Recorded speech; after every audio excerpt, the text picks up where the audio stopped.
we have some fantastic sports ahead of us on this upcoming weekend. We got the men's and women's Final Four.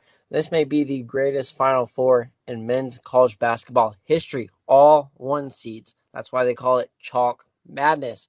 That's why we got perfect brackets out there, some 99 percenters. But I'm breaking giving my picks for the Final Four in the men's and women's, going through some NBA action as we wind down to the final week of the regular season, going through the MLB this past week, the first real week of Major League Baseball, and then we are 1 week away from the Masters, and we forward to the Valero Texas Open. We wind up for the Masters on the PGA side. So before we get started, make sure to follow the podcast on any platform, any streaming service, literally anywhere. Get your podcast at Burgers and Brats. Check out the latest on Instagram, Twitter, or YouTube at Burgers and Brats. And check out the podcast website, burgersbratspodcast.com. And hopefully you're watching live on millions.co or YouTube. So before we talk about what could be the greatest Final Four in March Madness history, let's go through what we've seen around the sports world. And let's start in Texas. The Valero Texas Open this week, the TPC San Antonio, $9.5 million purse. Akshay Bhatia is the defending champion down there. Weather should be pretty decent, 70s. I mean, that's perfect golf weather. You got a little wind gust, but nothing these guys haven't played in. You can watch on NBC or ESPN. None of the last three winners at the Valero Texas Open have entered with more than one PGA Tour victory. That's absurd and crazy. And I mean, we've seen it this year. A lot of guys that we haven't really heard or just barely made the cut or barely in the world rankings are in contention on these Sundays at these major tournaments. And it helps this week. A lot of players are off, getting rested and ramped up for the Masters this week. They got a full week ahead of the Masters. You got the par 3. You got playing every day. There's so much events going on. It's just so spectacular. You got Champions Dinner, of course, as well. And just so much leading up to this week. They're busy in Augusta. So not too many notable people playing in this tournament. You do have Ludwig Oberg, though, who is the favorite at plus 1,200, followed by Tommy Fleetwood at plus 1,400, Corey Connors at plus 1,800, Patrick Hanley, Hideki Matsuyama, and Jordan Spieth are tied at plus 2,000. And then Keegan Bradley at 2,500, and the defending champion Akshay Bhatia at plus 2,800. So, a few notable names there, kind of the top of the deck right now. Jordan Spieth, the 2021 champion. His 2021 victory came after not a single win in 4 years. We all remember his hot start in 2017. Maybe Spieth was going to be the greatest golfer that ever existed, but cooled down, and he's been cooled down for a while now. This year, though, Spieth has made the cut 5 of his 6 tournaments, and in the Valero Texas Open, I mean, he's from Texas. This is home. This is a home tournament for him. He has 2 top 10s here. He made the cut 7 of 8 tournaments here. So, Spieth, I mean, this is his tournament. And going through round 1, Sam Ryder is the clubhouse leader after day 1 at 9 under, followed by Keith Mitchell at 8 under, and then Brian Harman 6 under. Cameron Young and Jordan Spieth tied for 4th at 5 under, and then you got Tommy Fleetwood right behind that at 4 under. Some other big names, Tony Finau 3 under. And then Alex Smalley 2 under. He's had a good year. Daniel Berger 2 under. See, it's just not that deep of a tournament this week. Just everybody getting ready for the Masters. Cam Young at 1 under. Patrick Cantley at 1 under. And then Ludwig Oberg, the favorite, 1 under as well. And then Corey Connors right there with him. So some guys are pretty far back. I mean, you got to catch Sam Ryder at 9 under. It's going to be hard to do for 3 more days. I mean, Oberg and Cantley and any of the other guys can do it. Spieth and Fleetwood lurking, Cam Young as well. So maybe they can probably catch 4 strokes. Isn't too much to do in 3 days, especially depending on the weather and the wind gusts. But it'll be interesting to see if Sam Ryder stays in this. Not sure if he has a win on tour, but had a 63 week one. So I think Spieth can definitely make a run at this one, just being his home tournament and playing so well here. So don't really have an underrated, overrated for you this week, but top 10 lock. I mean, you got to go Tony Finau. He's always in contention of these tournaments where there's not a deep field.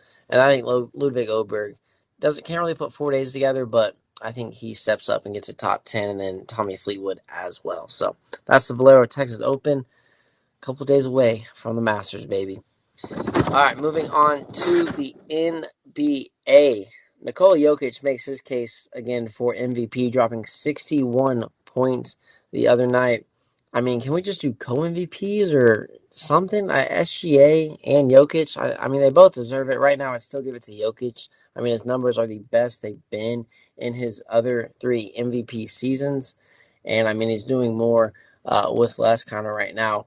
He had some injuries, Murray and Gordon all year as well. Jokic just, I mean, phenomenal. Highlight reel every single night. I mean, dropping 61 points is insane. And all the triple-doubles. Like I said, he had 30-plus triple-doubles this season. The 4th player ever to have 30 triple-doubles in a season. So, MVP this man right now, or just give him some co-MVPs to SGA.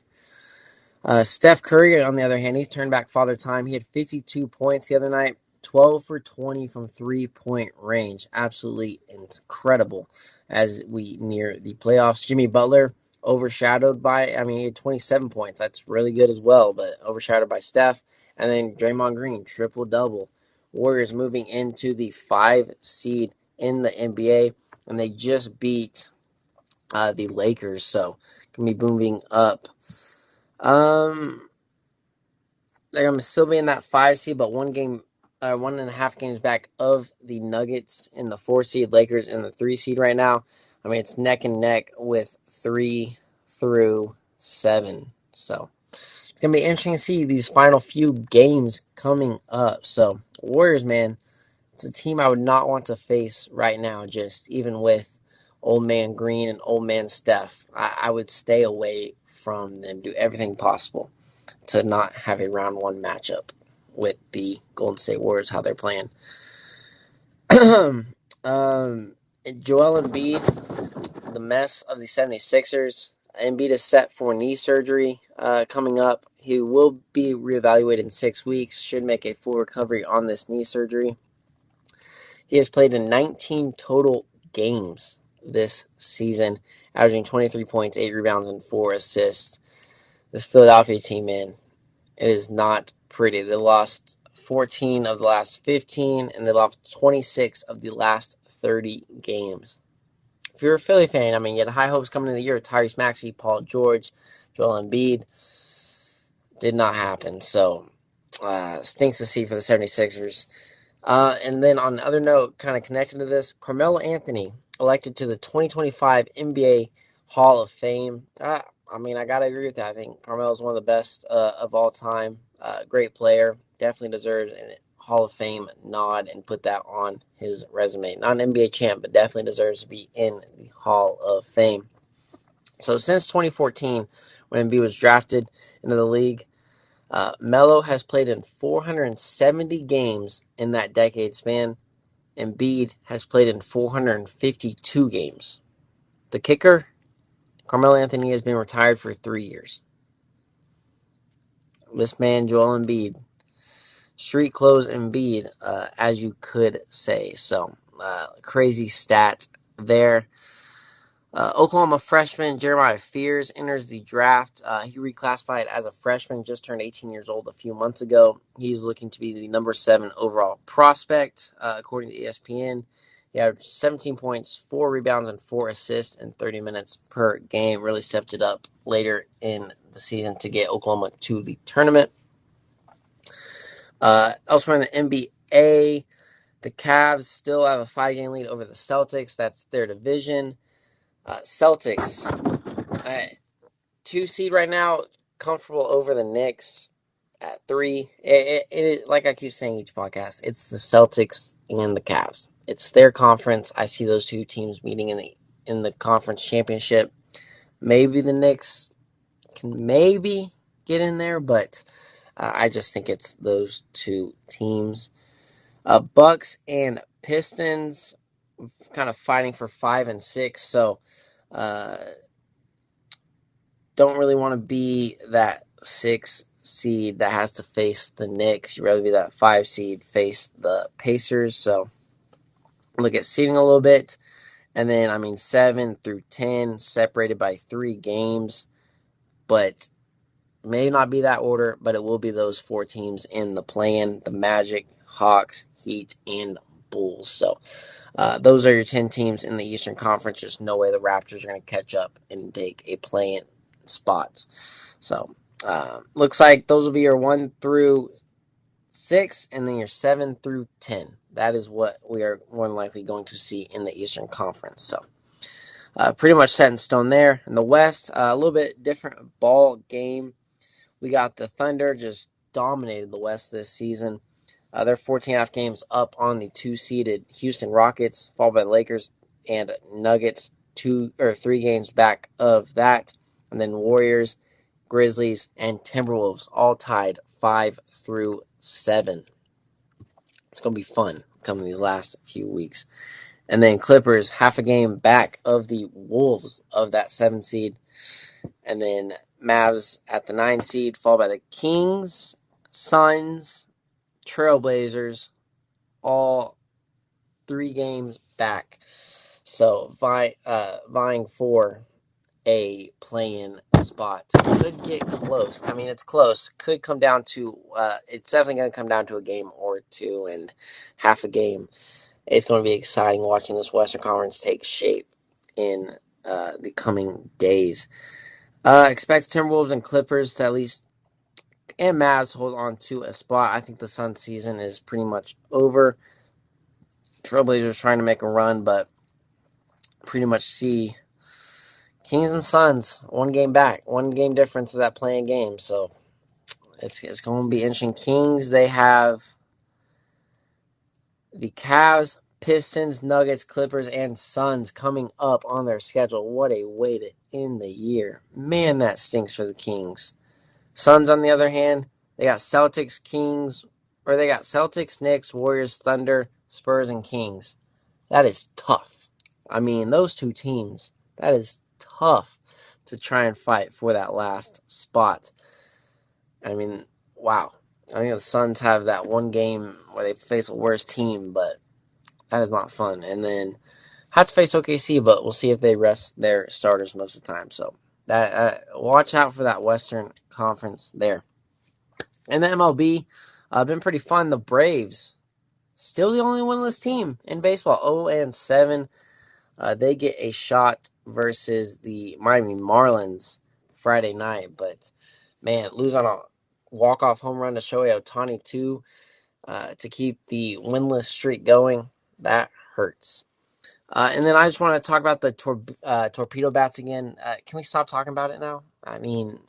Ridiculous. It's been in use for years. The Cubs and the Orioles have used it in the last year, and we had several players not on the Yankees organization using these bats, including Francisco Lindor, who's also using the torpedo bats, and now we have Elly De La Cruz going to use a torpedo bat as well. So stop talking about the torpedo bats.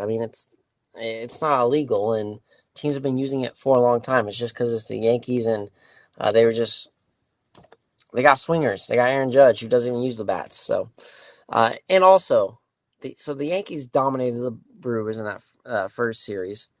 The next 2 games for the Yankees, they were 2 losses, and they put under 5 runs up in both those games to the Diamondbacks. And then Milwaukee, the game following the Yankees series, gives up 11 runs to Kansas City. So let's just stop talking about the bats. Yeah, they're awesome. They're pretty cool. I like home runs. I like hitter. I like giving the hitters the advantage. So I'm in favor of the bats if it gets us more dingers. It makes it way more exciting.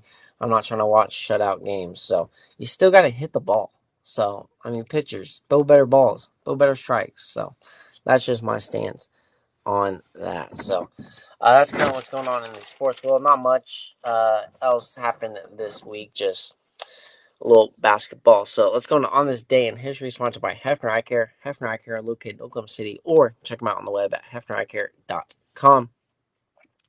1968, U.S. civil rights activist MLK Martin Luther King Jr. is assassinated in Memphis, Tennessee.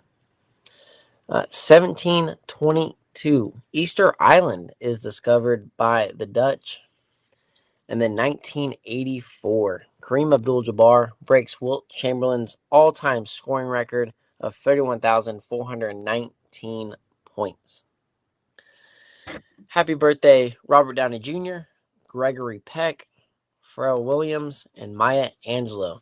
That's on this day in history, sponsored by Hefner Eye Care. So, all right, let's talk a little men's and women's March Madness. On the women's side, we got 3-1 seeds and a 2 seed, but the 2 seed is the favorite right now, and they're playing the best basketball out of anyone.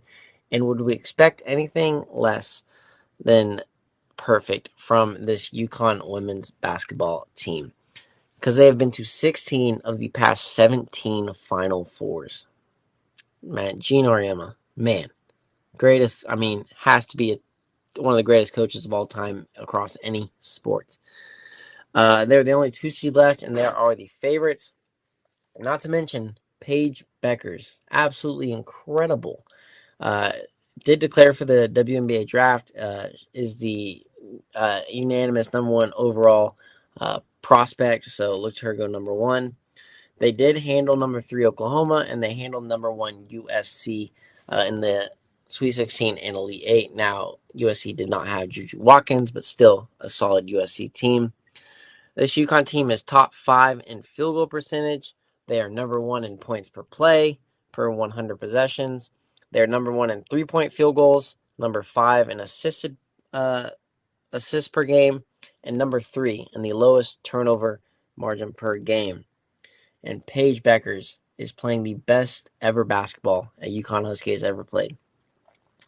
19 points per game. That's the best average for UConn.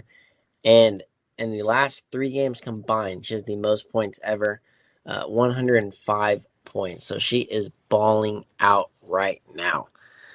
And they are going to face the number 1 UCLA Bruins, who are the number 1 overall seed. Many of us who haven't watched basketball women's side for a while, we only know UConn and South Carolina, and then Iowa, of course, with Caitlin Clark. But UCLA dominating this season. They're looking forward to being the Big Ten's first national champion since 1999. Year I was born. Crazy. Lauren Betts for UCLA, 6'7". Yeah, 6'7".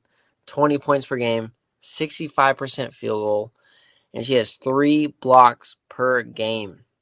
And she has scored 30 points twice in this March Madness. So this girl, baller. Why are we not talking about her like we were Caitlin Clark? This girl can play. UCLA is also number 4 in assists per game.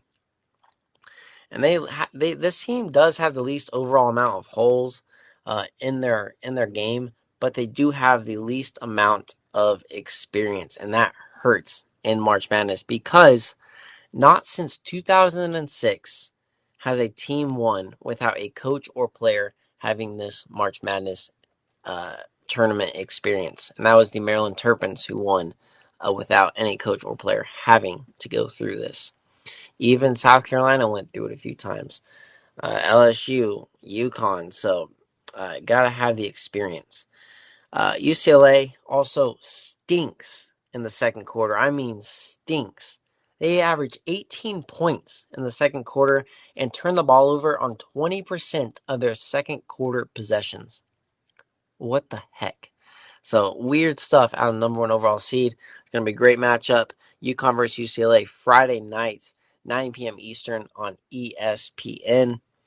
And I'm going to take the overall favorites, UConn Huskies, because of that girl, Paige Beckers, man. Balling. But it is going to be fun to watch Lauren Betts play a little basketball. So look forward to those two balling out. Beforehand, we have number 1 South Carolina versus number 1 Texas. This game is Friday night precursor, 7 p.m. Eastern on ESPN. Texas,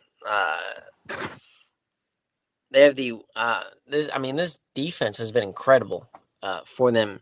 The worst defensive game they've had this March Madness was allowing 61 points to William and Mary in round 1. Booker, she is the best mid-range shooter in the tournament right now, or in the whole NCAA women's. So Booker's balling. That ain't Devin Booker. No, but it might as well be. This Texas team also is the 4th best offensive rebounding team. Gotta get that. I gotta get those second chance points and lead to open kickouts. They lead to layups. Gotta get offensive boards.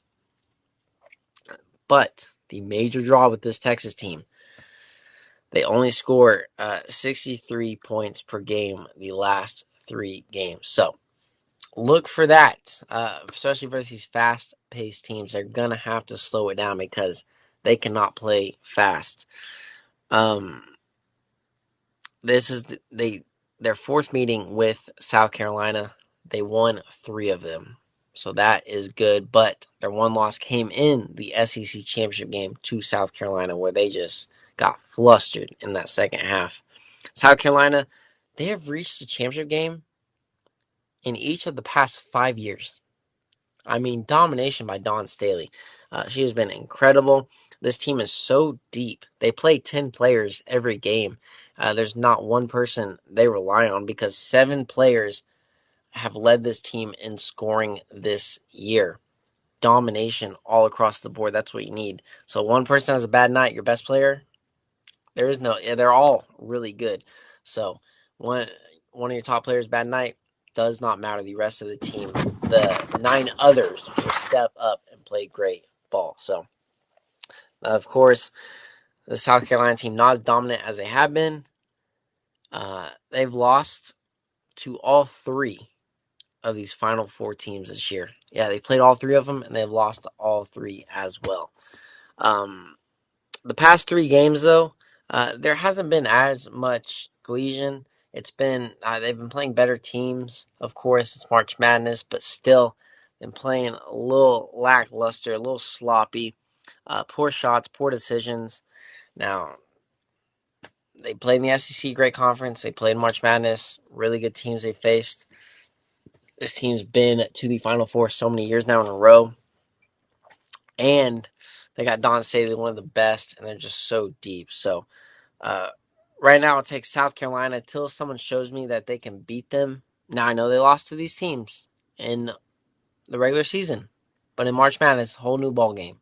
The lights are way brighter. So, and give me Dawn Staley with the experience as well. So right now, I'm taking South Carolina and UConn to meet in the women's championship game. Give me the Huskies, baby. Give me Paige Beckers in this one. So going to be electric on the women's side. It's going to be great, great basketball. All right, let's go to the men's side right now. All 4 of these teams, Duke, Houston, Florida, and Auburn, they only have 2 total losses by double digits this season. One was Florida. They lost to Tennessee. And then Houston, I believe, lost to Texas Tech by double digits. So Auburn was down pretty big earlier in the season to Florida, but got to a 9-point loss. So, these games are going to be so good. These games are going to be so stinking good. This might be the best March Madness and best Final Four ever. Now, you want to see the upsets, you want to see the spectacle, you want to see the madness round 1. But it doesn't get us to this. It doesn't give us the number 1 overall seeds playing each other. And I think I might rather have this. I mean, the last few years when we had San Diego State, FAU, Miami, UConn, it was boring. We didn't want to watch because we knew what the results were going to be. I mean, FAU was FAU San Diego State. I mean, that was an incredible game. Came down to the buzzer, but still, this is the best overall product we've ever seen in the Final Four. So I like this. I'll take this. I think over just a March of Madness. So let me know your thoughts on that. Let's start with the first game of the night, 5:09 p.m. or 6:09 p.m. Eastern on CBS. We got number one Florida versus number one Auburn. Florida a 2.5-point favorite in this one. These teams only played once this season. Florida won, of course, like I just said, by 90 to 81 at Auburn when they were ranked number one in the country. Walter Clayton, man, this dude looking like Steph Curry, leading his teams to comebacks and just turn around threes at the buzzers and final seconds. This guy cannot be stopped right now. MVP of the tournament right now, super clutch. You had Broom for Auburn get hurt in the previous game, but he was only out for 5 minutes. Hurt his right elbow. He's a lefty. Said he's going to be 100% to play. They need him because he's the third SEC player since 1960 with 5 straight 10-plus rebound games in the NCAA tournament. So got to have Broom healthy. It looks like he will be. He averages 18 points a game and 11 rebounds. So absolutely MVP to this Auburn team. Both teams shooting 72% from the free throw line. Like I say every game, free throws matter. They matter. How many games have we seen teams lose because they can't make their free throws? Too many to count in March Madness. So every free throw matters. Interesting matchup to see. Florida, the third best rebounding team in NCAA, 45 rebounds a game. That could be 10 extra points right there. Lead to a fast break. Could be an offense rebound, put layup, or a kick out three. So huge there. Auburn at 40 rebounds, so 5 shy. Not too big a number, you don't think, but it does matter in this type of game. Auburn, they're second in the country in blocks per game with 6. I mean, that can lead to a transition. That can lead. That shuts down an easy bucket and a momentum change, momentum shift as well. It can, it can lead to so much. Just turn of switch. And it's fun to see Bruce Pearl hired Todd Golden in 2014 at Auburn to serve as the director of operations. Now, it didn't last long, 2 years, 2 losing seasons by Bruce Pearl. Todd Golden got the heck out of there, came to Florida in 2022, where he's been pretty good, and of course, has this great team right now. Florida, Alex Condon, 11 points per game, 8 rebounds. Got to get on the offensive glass. Got to get those second chance points. And like I said earlier, when we talked about Auburn, this team is so old. They're 23.3 years of age. The Oklahoma City Thunder are 24 and a half years combined age, or median age. So that's just crazy to see that experience that this Auburn team has, if it's not just together, but experience of playing basketball and what's gone into that. So both teams have had really good wins this tournament. Both teams are top 4 in net rankings and top 3 in RPI. So obviously near the top of every single category. Like I said, they're 1 seeds. Florida 3-1 all time in March Madness versus 1 seeds. This is the first ever Final Four meeting between 2 SEC teams, and this Florida team, they are the deepest team. They haven't looked their best at some points. They've had some miracle comebacks. Walter Clayton, of course. That Texas Tech game was just incredible. And Florida, they take a lot of long threes. That's what Todd Golden likes. But this could lead to Pettiford transition buckets for Auburn. So some blocks and some long 3 rebounds could be doom for Florida. Both teams so good. I picked Florida in the pre-tournament, and I'm going to stick with them in this one. Give me Florida over Auburn to reach the NCAA championship game. All right, who will they be facing? Number one Duke or number one Houston? This game following 8:49 p.m. Eastern on CBS. Duke a 5-point favorite in this one. I think that is a lot of points. I know this Duke team can score. They can also play defense. But hey, this isn't your normal Kevin Sampson team for Houston. Yeah, they're the best defensive team, but they can also score the bucket as well. Houston, number one defense, like I just said, allowing 58 points per game. Duke, on the other hand, their defense, though, is top 10, allowing just 63 points per game. Both teams limit their turnovers to just one of the top 9. They only limit to 9 turnovers per game, which is really good. But here's where it goes. Duke has been averaging 91 points per game this tournament, and along with 17 assists. So they are spreading the ball out. Proctor, Knipple, Cooper Flag, of course. Just everybody's getting the ball on Duke and scoring buckets. Houston, 74 points per game, only 12 assists. They kind of been relying on LJ Cryer in this one, and Milos Uzan. Uzan and Cryer, they've been stars this postseason, and they got to keep it up if they want to advance to the championship game, which Houston has been looking to do for the last half decade. Duke, like I said, this is important. 79% free throw shooting team. Houston, on the other hand, 74%. And a big one last week. Duke went 19 of 22 at the free throw line versus Bama. Houston, only 4 for 4 at the free throw line. They made their shots, but there was only 4. Both teams won by 20 points in this one. Houston, you have to limit your fouls because this Duke team will, they will inch you if they get to the free throw line. That's easy buckets for that's an easy buckets, easy points to advance their lead or get back in a game. So limit your fouls if you're Houston and get to the bucket if you're Houston because you gotta get free throws. This Houston team, we haven't seen anything like this defensively. Last week, Tennessee only scored 15 points in the first half.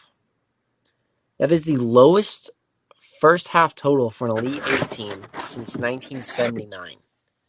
Houston defense is legit, and so is their offense, as their top 10 in offensive efficiency, and 4 Cougars are in double figures scoring-wise. Duke, 56% from the field and 47% from three-point in this tournament. And they show no signs of slowing down. Houston, on the other hand, they only allow 37% field goal shooting and 24% three-point shooting. It is offense versus defense and offense versus defense. Both teams have both. That's why they're number one seeds. That's why they're in the Final Four. Calvin Sampson has the most experience in this one, but experience doesn't always win you championships, but it gets you this far. But I'm going Duke in this one. I just don't see their offense slowing down as well. I don't even think Cooper Flagg's played his best basketball. So this is going to be such an incredible game. I am so looking forward to this Duke versus Houston. But give me the Blue Devils, and I got them taking on Florida, and I've got Duke over Florida in my NCAA men's championship right now. So let you know what happens this weekend. Probably won't be back until after the NCAA men's March Madness championship game, which is on Monday night. So probably back next week to break it all down. But let me know your picks for the Final Four, men's and women's. All right, before we go into the final segment, who I'm sharing my burger and brat with, man, R.I.P. to Val Kilmer. That one hurt. Seeing that the other night, he is in my favorite movie, Tombstone. Doc plays Doc Holliday. Absolutely legendary character. He played it so well.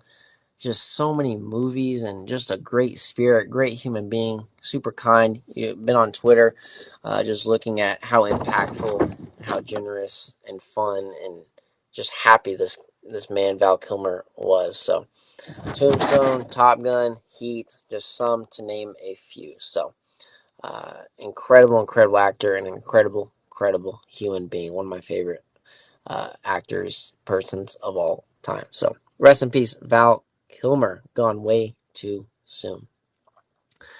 All right, final segment who I'm sharing my burger and brat with. How to fight back against self-doubt and pursue your passion. So a little tips and tricks on how to do that to help better yourself. Number 1, change the channel, man. Competing inner voices clamor for attention. The doubt monster, it may be the loudest, but it's not the only voice. You got other voices in there. Change the channel to them. Go to something more kind. Number 2, focus on the why. So when jitters kick in, take a beat. Remind yourself why you're doing the work in the first place. Number 3, put doubts to good use. Think of the surgeon who pauses before cutting into a patient. The doubts are telling you no. The doubts aren't telling you no. They're telling you to sharpen and apply your skill, talent, and intellect. That's a good one. Number 4, gather the right allies. You can't make big moves surrounded by doubters you just can't be around doubters. You cannot do it. It does not work. You want people in your circle lifting you up and elevating you. Number 5, renegotiate your relationship to risk and reward. So you're going to fail before you succeed. We all know this. It's not a straight path up the mountain. It's up, down, trenches everywhere. Time and effort is valuable. Productivity and accolades are not the only or even best measures of a worthy pursuit. So just some tips and tricks on how to fight back against your self-doubt and pursue the passion you love. All right, everyone. Thank you all for listening. What a great episode we had. Let me know your picks for the men's and women's Final Four. Should be the best we've ever seen. Thank you all for listening. Make sure to follow the podcast on any platform, any streaming service, literally anywhere. Get your podcast at Burgers and Brats. Stay up to date with latest news on Twitter, Instagram, and YouTube at Burgers and Brats. Check out the podcast website, burgersbratspodcast.com. Hopefully, just watch live on millions.co and YouTube. Thank you all for listening. Take care. Stay safe.